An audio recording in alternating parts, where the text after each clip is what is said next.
Hello student, मैं चंदन आपको lesson तीसरा पढ़ाने वाले हैं जिसका नाम है दो चर वाले रैखिक समीकरण युग्म, इंग्लिश में pair of linear equation in two variable. ठीक है, इस चैप्टर को पढ़ाने वाले हैं। ठीक है, दिखाई दे रहा ना? अच्छा, तो सबसे पहले फार्मूले लिख दे रहे हैं। ठीक है, A1/A2 बराबर B1/B2 बराबर C1/C2, पहला नंबर है। ठीक है, तो मतलब इसका क्या है, समान समपाती रेखा। समपाती रेखा इस प्रकार रहता है, समपाती रेखा या रेखाएं। ठीक है, एक किस प्रकार होते हैं, इस प्रकार होते हैं, हम बना रहे हैं। अगर हम क्या है, एक रेखा है, उसी रेखा एक तीर है, तीर समझ लो। ठीक है, तीर के ऊपर तीर, तीर के ऊपर तीर, हम अगर इसी ऊपर ऐसे तीर रखते जाएंगे तो ये आप इस पर रखते जाइए, इसका अंत नहीं होगा। आप रखते जाएंगे, ये बढ़ता जाएगा, इसका कोई अंत नहीं है। ठीक है, इसका इसलिए हम क्या कहेंगे, अपरिमित रूप से अनेक हल, अपरिमित रूप से अनेक हल। ठीक है, इसका अनेक हल होगा। ठीक है, अपरिमित रूप से।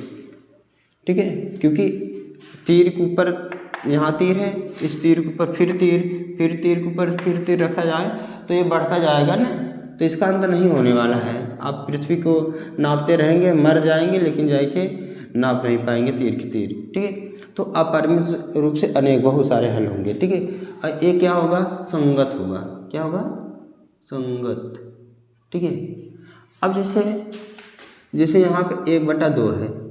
ठीक है, बराबर 1/2, एक इसका मान 1/2, इसका मान भी 1/2, और C1/C2 का मान भी 1/2, सभी बराबर है, तो मतलब समपाती है, इसका कोई अंत नहीं होगा। ठीक है, यहाँ पर आप उसको मैंने समझा दिया। ठीक, अब दूसरा नंबर क्या है आपका,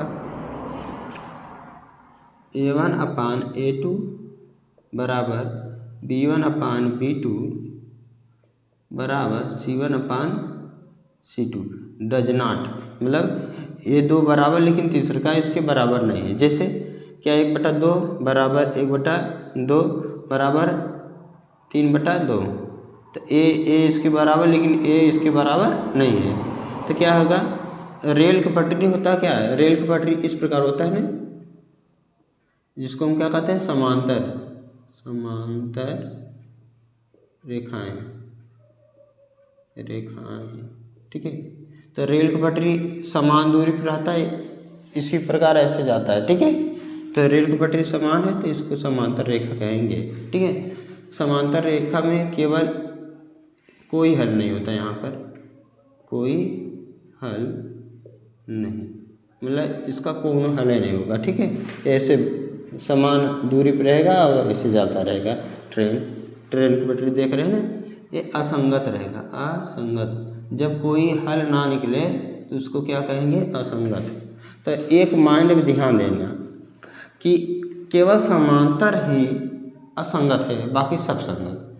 केवल समांतर ही असंगत है, बाकी सब संगत। ठीक है, इसका कोई हल नहीं होता है, इसलिए हम इसको असंगत मानें। अब तीसरा नंबर आता है आपका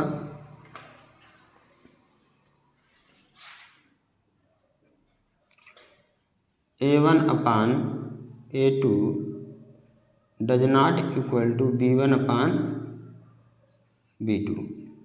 जब दो ए इसके बराबर नहीं है तो तीसरा लिखने की कोई ज़रूरत नहीं है। जब ए इसके बराबर नहीं, तीसरा भी बराबर नहीं होगा।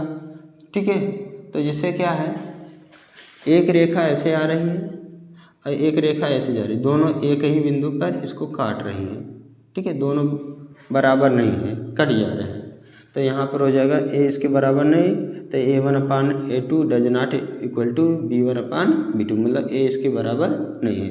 तो ए हो जाएगा आपका प्रतिच्छेदी रेखा, प्रतिच्छेदी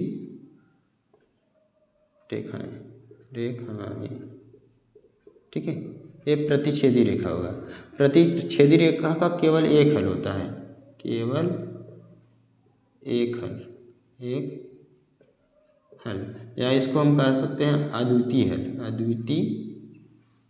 अद्वितीय हल, ठीक है। इसका मतलब है कि अद्वितीय मतलब द्विधा नहीं, अद्वितीय मतलब दो बार नहीं, केवल एक ही बार, दो दा नहीं, ठीक है।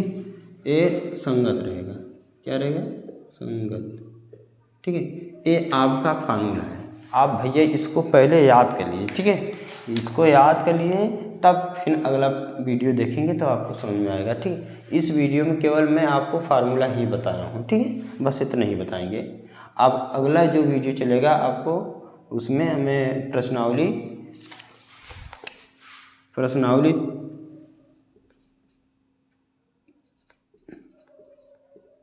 3.1 को पढ़ाऊँगा, ठीक है। पहला सवाल, ठीक, आप इसको स्क्रीनशॉट मार लीजिए और इस फार्मूले को अच्छे से उतार करके कंटेस्ट कीजिए, मतलब याद कर लीजिए, ठीक है।